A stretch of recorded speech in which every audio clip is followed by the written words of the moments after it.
This is TWiT. All right, well, the boxing match over the weekend between Floyd Mayweather and Manny Pacquiao was heavily streamed over Twitter's Periscope and also Meerkat. Twitter CEO Dick Costolo tweeted that Twitter was the real winner of the fight. HBO and Showtime, which sold the event on a pay-per-view basis, is unlikely to be happy about Dick Costolo's bragging or this new trend. Andrew Wallenstein is the editor-in-chief of Variety Digital and joins us now. Hey, Andrew, how you doing? Good. How are you, Mike? I'm doing great, thanks. Now, why is Dick Costolo rubbing HBO's and Showtime's nose in the fact that Periscope users are stealing content? Well, I highly doubt that that was his intention. I think what his intent was to show how incredible the usage was of Periscope that night by people who weren't necessarily streaming the fight. But when you think about just the sheer volume of people who were doing just that and essentially copyright infringement, you have to wonder why he didn't perhaps, tread a little sensitively in being so triumphant. Yeah, you do have to wonder that. And, did this really take money away from the HBOs? And, does this kind of thing, I guess is the bigger question, really take eyeballs and money away from companies like HBO and Showtime that charge for these sorts of things? I mean, are the people who are watching this thing on a really low-resolution, shaky, low-quality screen really doing that instead of paying for the pay-per-view version? It is debatable.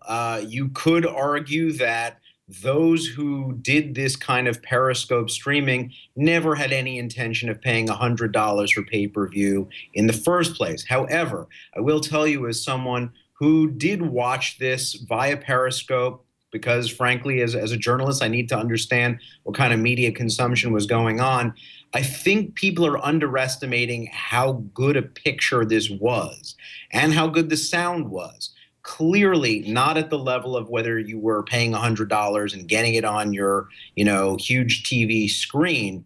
But, I think for a lot of different kinds of television, this kind of illegal streaming is going to be just fine for viewers who aren't willing to pay, not just for pay-per-view, but really for anyone who's outside of the pay TV system.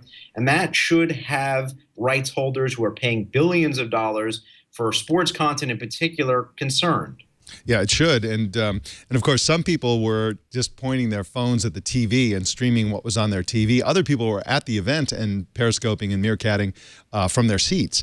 And all of it was pretty low quality. But how about something like popcorn time? Isn't popcorn time the real threat that they should be concerned about? Let's put this all in context here. I think, and again, we haven't seen any numbers yet, so I'm taking an educated guess, that the kind of piracy that comes through live streaming really isn't at the level of what you might be seeing through Popcorn Time or other torrent-based programs.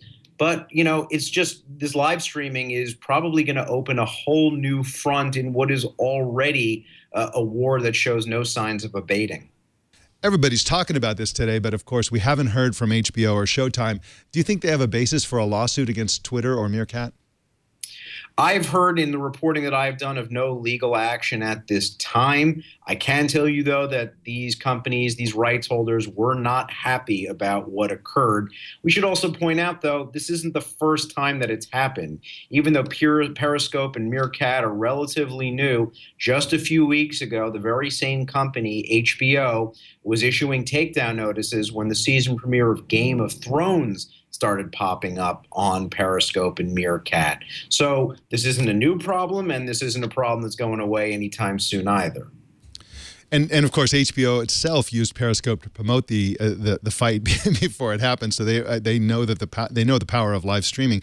Now, do you have a sense, Andrew, of what it might take theoretically? Let's say Twitter and Meerkat wanted to play ball with HBO and Showtime, or forced by the courts or whatever, but in any event that they wanted to prevent this kind of streaming. I mean, this is something that happens peer-to-peer. What sort of technology or what sort of methodology exists to prevent live events like this from being live streamed?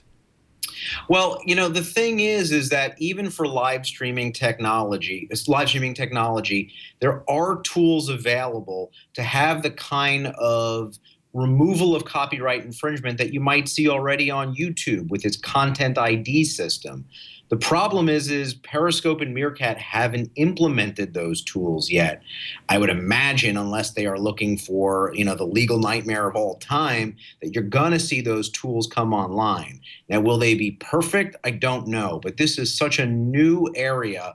And you could bet anyone who's a rights holder is going to be looking for these live streaming companies to do the right thing.